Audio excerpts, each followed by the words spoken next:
Dito tayo ngayon sa may Noveleta, Cavite kung saan matatagpuan yung mangrove. May mga nangangalaga na mga residente dito. Ito yung tinatawag na Mangrove Forest Adapted Area sa may barangay San Rafael 4, Noveleta, Cavite. So ito yung signage niya. So ito yung lugar.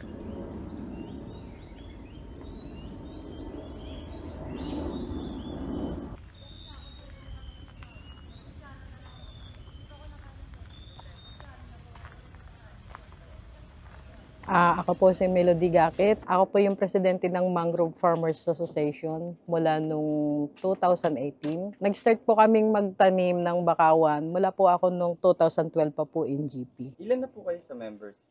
Ang members po namin ngayon is 35. Paano po nakatulong yung mangroves or yung pagtatanim ng mangrove dito sa community niyo po?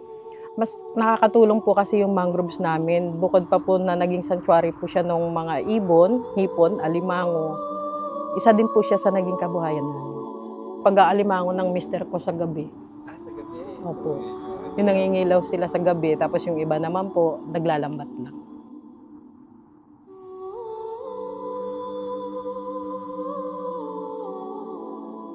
Tuwing kailan po kayo nagtatanim? Or I mean yung ideal month nyo na ito?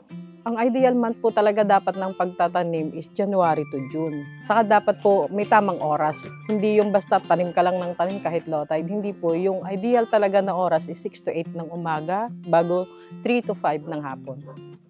Taniman po natin is paano po siya na-act? Through bangka, sir. Magbabangka po tayo, pupunta doon bago maglalakad ng konti papunta sa tanim. Yung mga bakaw po, like for example, nag-harvest po kayo ng seed. So, gaano siya katagal bago parang pwede nang itanim? Matagal din, sir, kasi kailangan pa nating padahunin. Depende po kasi yun sa gusto ng magtatanim kasi meron tayong dalawang option. Kung gusto nila na wala pang dahon, medyo mura nga lang naman yung presyo. Pero mas maganda kung may dahon na siya, yun nga lang po. Padadahonin namin, alagaan namin ng mga 2 buwan. Ay, yung aming plastic po na ginagamit is biodegradable na siya.